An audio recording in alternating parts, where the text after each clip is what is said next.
Japão, terra do sol nascente, centro de uma cultura milenar e lar de um povo que até muito recentemente costumava respirar ares de heroísmo e patriotismo imbuídos do espírito samurai, é um povo que experimentou profundas transformações ao longo do século XX. Apesar dessas mudanças, o Japão de hoje continua sob a influência do legado do imperador Hirohito, o imperador com o reinado mais longo da história do Japão e um dos mais longevos da Terra. Das potências do eixo na Guerra Mundial, muito se falou sobre Mussolini e o Führer, mas não tanto sobre o outro líder asiático desta aliança, ícone do nacionalismo japonês e imperador durante os anos em que o Japão realizou sua expansão. Hirohito liderou como monarca os japoneses na Segunda Guerra Mundial, mas também durante o ocaso do Império do Japão. Ao assumir seu reinado em dezembro de 1926, Hirohito fez do Japão uma nação poderosa que se perfilava como uma potência mundial comparável às do Ocidente. E ao morrer em 1989, o Japão havia deixado de ser um império e o imperador era agora uma figura cerimonial em um estado cada vez mais ocidentalizado. Hoje vamos conhecer a controversa história do imperador Hirohito, que é ao mesmo tempo a história do Japão durante o século XX. Fala Reinaldo Carrillo, isso é a Nova Enciclopédia e vocês podem apoiar nosso canal simplesmente dando like neste vídeo, deixando um comentário, compartilhando com seus conhecidos e nos apoiando no Patreon, que vocês podem encontrar abaixo nos comentários.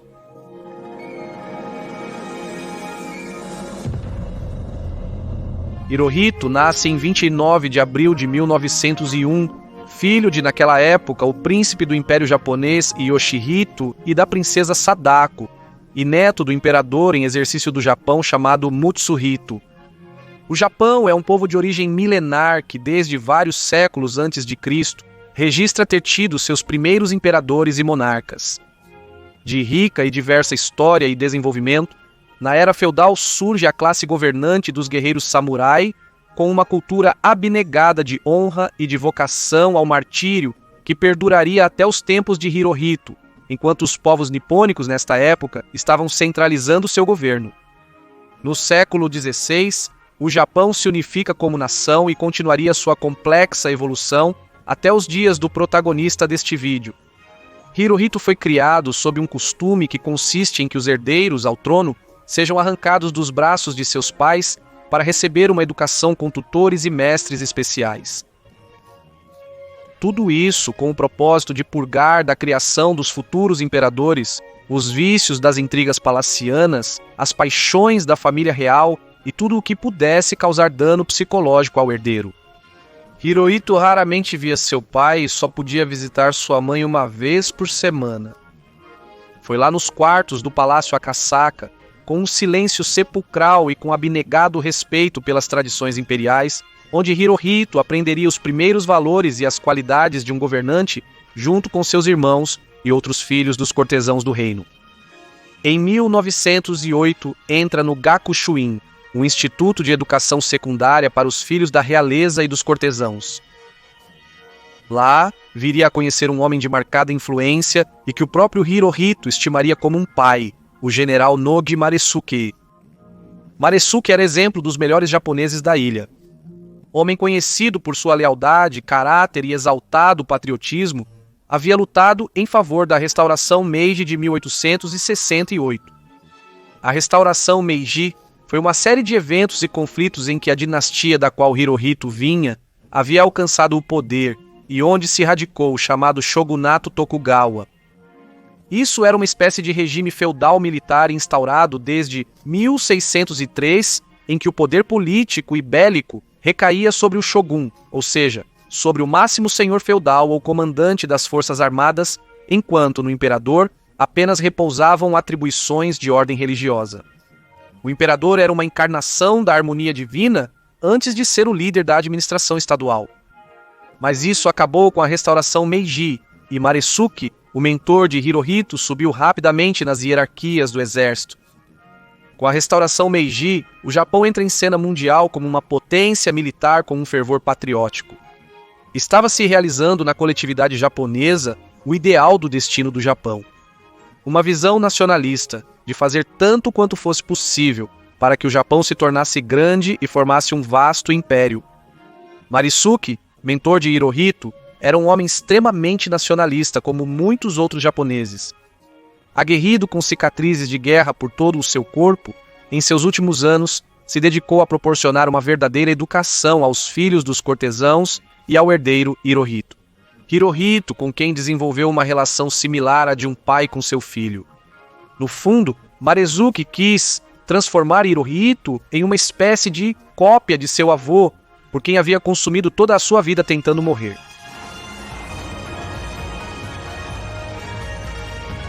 No dia 30 de julho de 1912, seu avô Mutsuhito morre, conhecido como o Imperador Meiji. Portanto, Hirohito se torna o herdeiro do trono, ou seja, o príncipe do Império do Japão. Analogamente, seu pai Yoshihito, conhecido como o Imperador Taisho Tenno, assume o título de Imperador do Japão.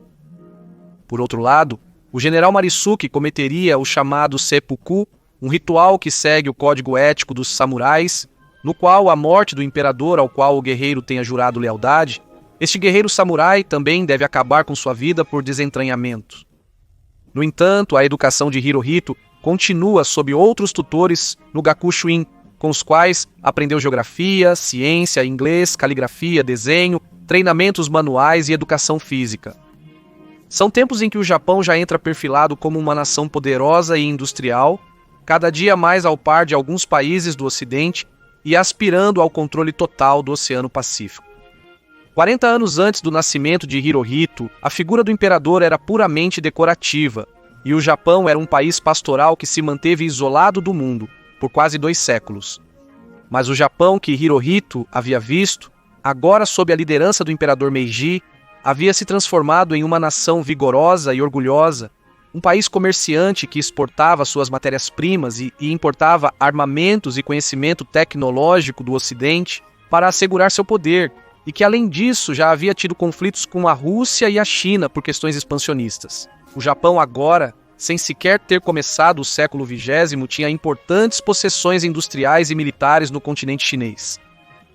O governo de Yoshihito, conhecido posteriormente como o Imperador Taisho Tenno, foi deficiente em contraste com o de seu pai. Sua inatividade contrastava muito com a do enérgico imperador Meiji, com quem o Japão começou a trilhar seu caminho para a grandeza imperial. Assim como seu filho Hirohito, Yoshihito teve uma saúde muito precária, com sequelas que o acompanharam por toda a sua vida, e especialmente durante seu mandato. Apesar disso, o Japão manteve uma atividade pujante para escalar no concerto das nações. Havia no governo e nas forças armadas facções proeminentes com uma cultura imperial que defendiam o ideal do destino do Japão, imbuídos também da ancestral filosofia samurai. Enquanto isso, a nação nipônica, aproveitando o estouro da Primeira Guerra Mundial, aumenta seu poderio militar e econômico sobre uma China tão valente, cuja dinastia Qin chegava ao fim em 1912, e com numerosos grupos revolucionários que clamavam por uma república que enfrentasse a expansão da Europa e do Japão dentro da China. Durante o governo de Yoshihito, o Japão controlava as regiões chinesas de Shandong, Manchúria e Mongólia. Para esta época, Hirohito termina sua instrução no Gakushuin e, com a posse de seu pai como imperador, começa a frequentá-lo mais do que havia feito toda a sua vida. Ele é então enviado para um instituto especialmente projetado para ele e para sua educação secundária. Neste lugar, ele teria vários tutores, também cheios de patriotismo japonês e designados para diferentes áreas do conhecimento: ética, história, matemática, ciência, literatura, física e belas artes. No entanto, não é até 3 de novembro de 1916, com 15 anos de idade, que Hirohito é oficialmente apresentado ao público como o príncipe do Império do Japão. Na imprensa, ele é apresentado como um jovem alto, em comparação com a média dos homens de sua idade, de 1,65 m, bonito apesar de seus óculos grossos e que tinha uma paixão pelo tênis, e que seu livro favorito eram as fábulas do escritor grego Êxopo. Faltariam 10 anos cheios de aprendizado e novas experiências para Hirohito, até que seu pai falecesse.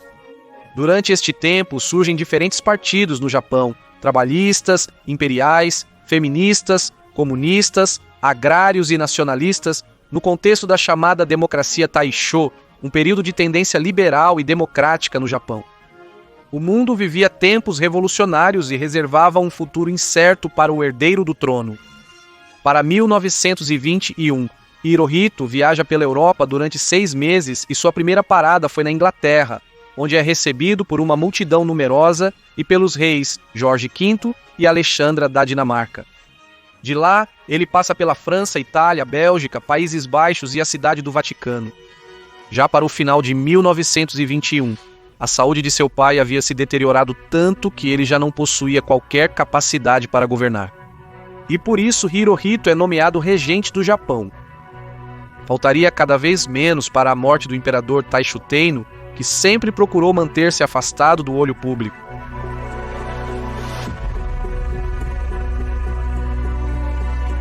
Finalmente, no 25 de dezembro de 1926, Yoshihito, conhecido postumamente como o imperador Taisho Teno, fecharia seus olhos para sempre. Hirohito é agora o imperador do Japão.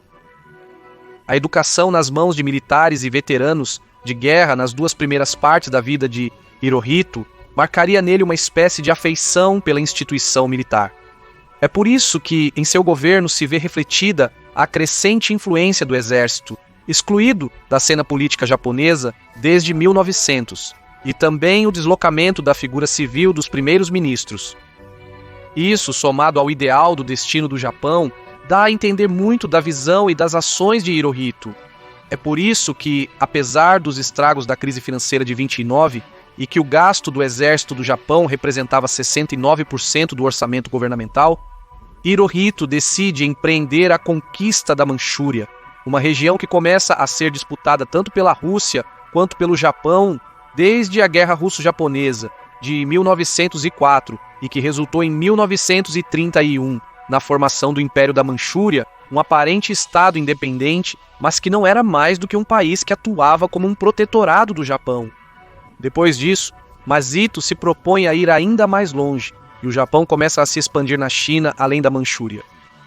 Isso acaba desencadeando o início da Segunda Guerra Sino-Japonesa em 1937, que não terminou até a rendição do Japão, resultado da derrota na Segunda Guerra Mundial. Outros incidentes ocorreriam durante os primeiros anos da década de 1930 no Japão, como o assassinato do primeiro-ministro Inukai, que havia proposto abandonar a Manchúria e abortar os planos de expansão do Japão, e Hirohito, tanto em Xangai quanto em Wuhan, na China, durante 1932. Também o assassinato do major-general Tetsuzan Nagata pelas mãos de jovens oficiais adeptos a Kodoja. Isso era uma facção do exército japonês fervorosamente nacionalista e imperialista. Esta facção buscava purgar o seio das Forças Armadas em 1935. Por sua vez, a própria tentativa de golpe de Estado a Hirohito em 26 de fevereiro de 1936, no qual muitos personagens e militares foram neutralizados por essa mesma força juvenil. De qualquer forma, a tensão dos próximos anos não se concentrará no Japão, mas lá na distante Europa, onde o choque dos movimentos nacionalistas do Führer e Benito Mussolini com os Estados Unidos, França e Grã-Bretanha viriam a desencadear um conflito de proporções nunca antes vistas pelo homem, o período conhecido como a Segunda Guerra Mundial. Para 1937, o Japão via uma guerra tão iminente, seja mundial ou contra os Estados Unidos ou algum país europeu, que lançou naquele ano uma série de elementos propagandísticos, entre eles o Kokutai no Hong, um tratado com o qual se buscava exaltar a obediência ao imperador e a superioridade, brilho e distinção do povo japonês. O nacionalismo japonês via em seu imperador a síntese de sua raça, o homem chamado a utilizar o grande recurso humano do povo, conhecido por ser aguerrido e temerário, para levar o Japão ao destino superior, ao qual nos referimos anteriormente. O Japão teve, portanto, um notável vigor nacionalista, encarnado no imperador e suas forças armadas, contagiado pela grandeza do Império do Japão, que até 1939 controlava a Coreia, Manchúria, grande parte da costa oriental chinesa, Taiwan e Mongólia interior, e ainda aspirava a continuar conquistando territórios. os Estados Unidos e as potências europeias tentaram frear de várias maneiras o expansionismo japonês, que colidia com o próprio expansionismo anglo-saxão e europeu na Ásia, o que resultou em um desprezo dos japoneses pelos americanos e pelos britânicos. Eles não entendiam como os europeus podiam ter enormes colônias e eles, como japoneses, não. Este conflito com a potência anglo-saxônica foi uma das principais razões pelas quais o Japão acabou se unindo à Alemanha e à Itália na iminente Segunda Guerra Mundial. Voltando à distante Europa, em setembro de 1939, França e Grã-Bretanha declaram guerra à Alemanha. Assim começava a chamada Segunda Guerra Mundial.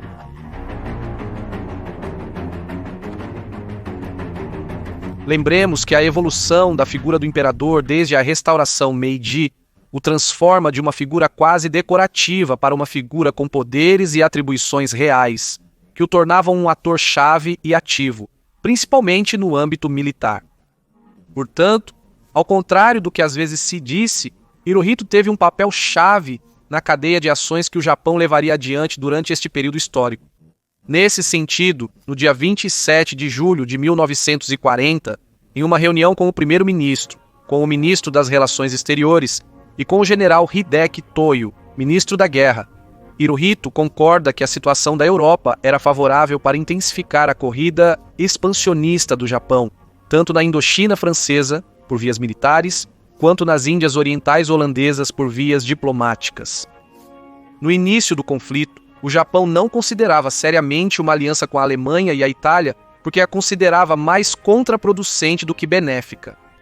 No entanto, por meio da convicção de seu irmão Yasuhito e alguns membros da Marinha, Hirohito define que a aliança com a Alemanha, que já havia conquistado a França e não tinha inimizade com a União Soviética, poderia dar-lhe maior apoio em seu conflito contra os Estados Unidos e a Grã-Bretanha pelo controle da Ásia. É assim que a Alemanha, o Japão e a Itália assinam o chamado Pacto Tripartite em 27 de setembro de 1940, formando a histórica aliança militar das forças do eixo. Em resposta à aliança do Japão com os nacionalistas europeus e ao controle que já tinham sobre parte da Indochina francesa e às vistas sobre as Índias Orientais holandesas e a Malásia britânica, o presidente Roosevelt ordena o embargo de material estratégico para a indústria militar japonesa e estende, como a Grã-Bretanha, ajuda econômica à resistência na China, que estava em guerra contra o Japão. No ano seguinte, em julho de 1941, Roosevelt congela os ativos japoneses nos Estados Unidos e impõe um embargo aos suprimentos de petróleo do Japão, embargo ao qual se juntaram a China, a Grã-Bretanha e as Índias Ocidentais holandesas. Com este embargo, o Japão perde quase 88% do abastecimento de petróleo que recebia desses países, e assim coloca em xeque sua corrida expansionista. A situação era premente para o Japão, seriamente hostilizado pelas forças aliadas, embora não tivesse entrado em conflito direto com elas.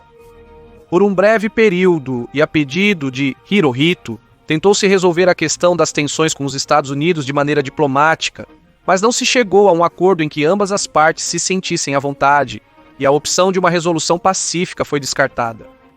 O destino do Japão já havia sido lançado e só faltava algum gatilho para começar a guerra tão desejada pelo povo japonês, mas que enchia de dúvidas as forças armadas e o imperador.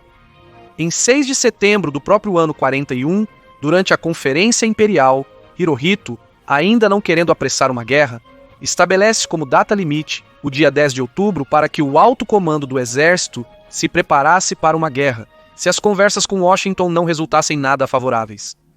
Chega assim a data limite que Hirohito havia estabelecido e a diplomacia não havia dado frutos. O que se seguia já estava planejado, iniciar represálias militares contra os anglo-saxões. No entanto, o primeiro-ministro Konoe renuncia ao seu cargo, dá a sua oposição ao conflito internacional e Toyo, ministro da Guerra, assume o posto vago, sendo simultaneamente ministro da Guerra e primeiro-ministro do Japão. Para os primeiros dias de novembro, Hirohito já havia recebido informações sobre o plano de Pearl Harbor e dos primeiros passos da guerra, e decide que no 1º de dezembro deveria ser encerrada toda a discussão com Washington.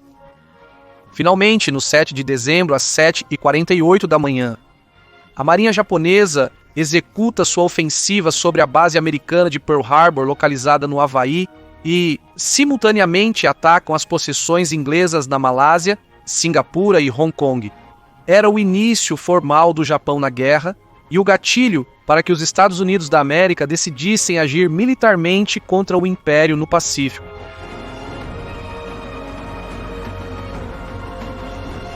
Apesar da maioria dos americanos se opor à guerra, após os eventos de Pearl Harbor, o governo dos Estados Unidos entra decididamente no conflito mundial e declara guerra ao Japão e simultaneamente à Itália e à Alemanha, parte do Pacto Tripartite. O mesmo herói havia provado que o Japão atacasse os Estados Unidos, pois tinha fé de que a Alemanha ganharia a guerra na Europa e de que o Japão poderia aumentar sua capacidade produtiva para garantir grande parte da Ásia.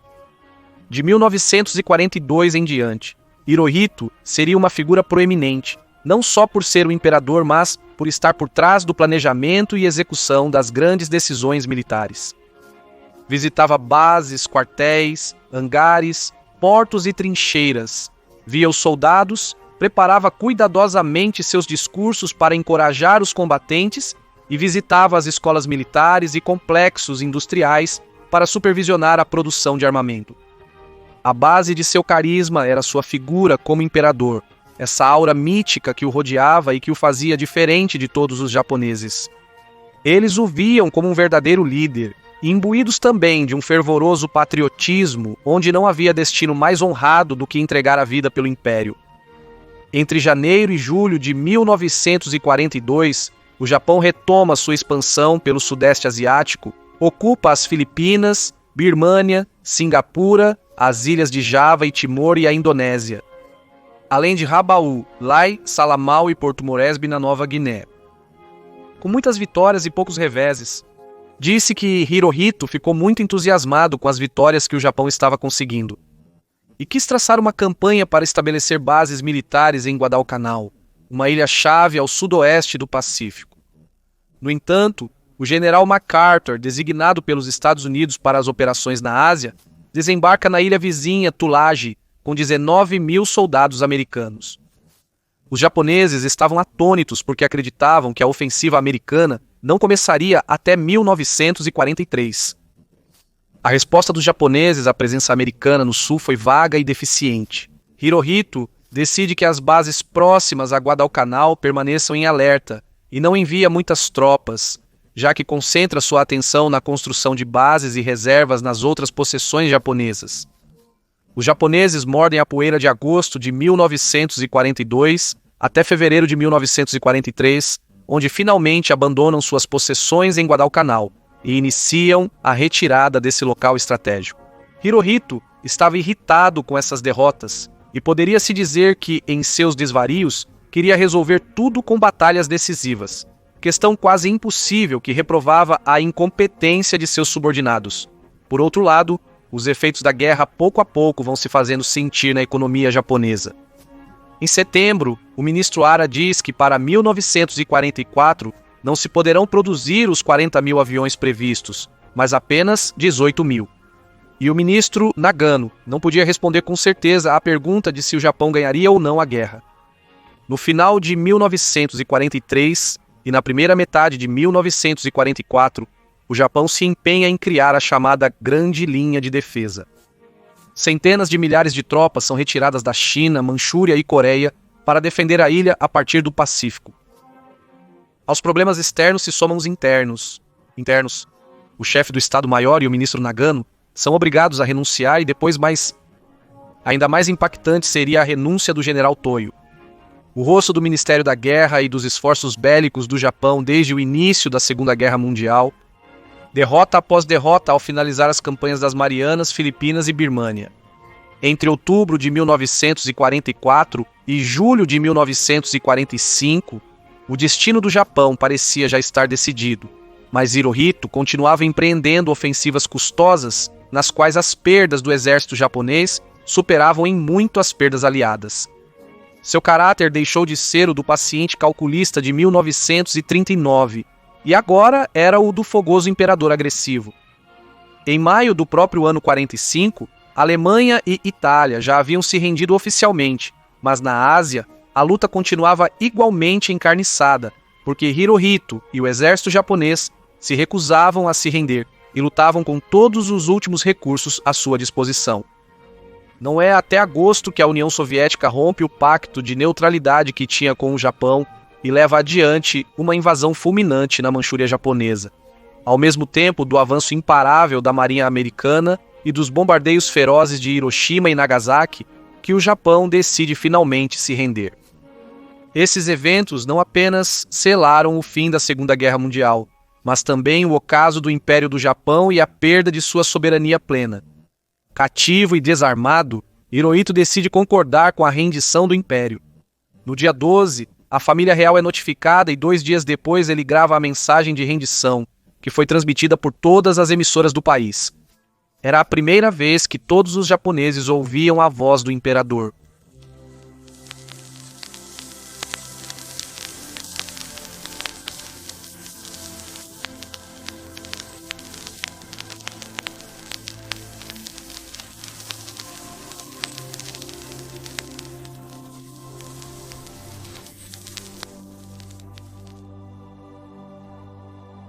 Muitos soldados, fazendo uma espécie de sepultamento, se suicidam ao ouvir a rendição de seu país. Outros tentam conspirar contra Hirohito, mas foram tentativas em vão, porque o Japão tinha que enfrentar os procedimentos dos aliados de frente para a rendição. Não foram poucos os japoneses fiéis ao espírito samurai e patriota que consideraram que o imperador deveria ter lutado até a morte antes de uma rendição desonrosa. No dia 2 de setembro, o Japão assina oficialmente a rendição e no dia 27, Hirohito se reúne com o general MacArthur, que dá luz verde para seus homens agirem.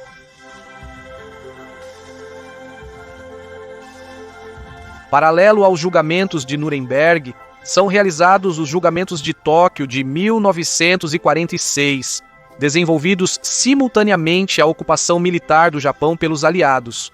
Hirohito havia aceitado em 14 de agosto os termos da Declaração de Potsdam, e assim os Estados Unidos e seus aliados procedem à intervenção militar na nação japonesa, com o general Douglas MacArthur como supervisor, para estabelecer uma série de medidas com o propósito de iniciar a transição do Japão imperial para apenas o Estado do Japão, uma espécie de monarquia parlamentar influenciada e limitada pelas potências ocidentais.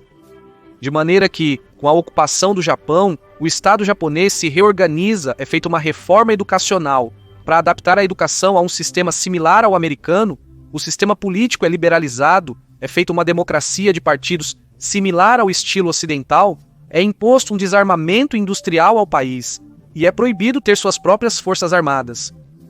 Após a ocupação, também é denunciada interferência excessiva e até violações de mulheres japonesas inocentes pelas mãos dos soldados aliados.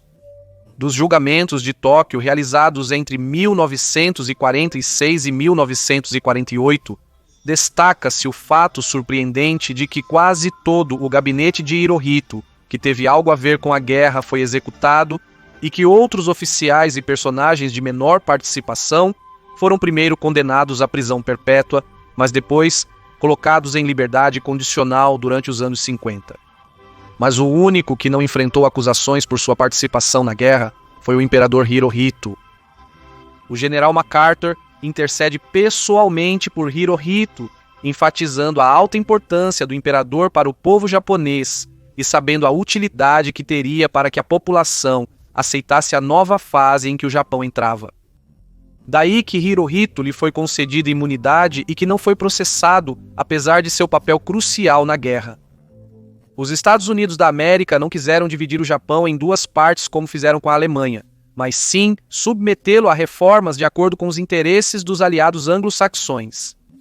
No entanto, os outros domínios do Japão foram divididos entre os aliados. A Coreia do Norte passou para o controle soviético, a Coreia do Sul para o controle norte-americano e a China ocupou Taiwan. No entanto, a mudança que mais afetou diretamente Hirohito foi a Constituição aprovada em 1946, na qual a nobreza foi abolida e todas as atribuições políticas do imperador foram revogadas, bem como a participação nas decisões relativas à gestão de qualquer estrutura do Estado, passando a ser uma figura meramente cerimonial. Assim, da impotência e resignação, coube a Hirohito presenciar as mudanças de seu amado Japão durante quase metade do século XX.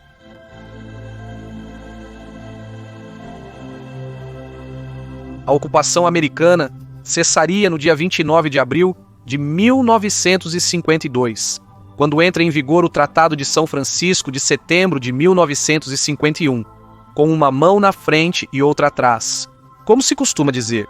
No entanto, coube a Hirohito ser testemunha e não ator das transformações que o Japão continuaria a viver.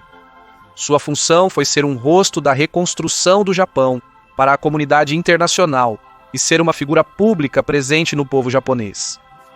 Nos anos 70, ele visita os Estados Unidos da América, um evento significativo para a reconciliação entre os dois países. Ele também visita o Reino Unido, Países Baixos, México, Paraguai, Argentina e outros países para demonstrar a boa disposição do Japão em matéria internacional. Passaria longas temporadas no Palácio Kokyo, em Tóquio, e outras passeando por toda a geografia japonesa, em casas de retiro e em férias reais com seus filhos e netos. Sabe-se que Hirohito, durante muito tempo, teve uma afeição pela vida marinha e fez várias publicações científicas a respeito. Finalmente, aos 87 anos de idade, após várias complicações de saúde, falece o imperador Hirohito. Ao coroar os imperadores japoneses, costuma-se conceder um certo nome que será uma espécie de presságio durante seu reinado. O avô de Hirohito foi chamado de Meiji, seu pai Taisho e ele Showa, que significa paz brilhante ou paz ilustrada. Há aqueles que acham isso paradoxal devido ao papel do Japão na guerra, outros acham adequado considerando o período de paz que prevalece no Japão desde 1945 até a morte de Hirohito. Seja como for, Hirohito foi o imperador que elevou o Japão em seu caminho de grandeza imperial, mas cujos esforços colidiram com um enorme conflito mundial que reconfigurou a ordem internacional. Após sua abdicação, com abnegação e talvez um pouco de impotência, assumiu seu papel de figura estritamente cerimonial. Foi o último imperador que governou politicamente no Japão, com um patriotismo fervoroso que se dissipou no coração dos japoneses após a guerra, com o firme desejo de realizar o destino do Japão, até que não foi mais possível.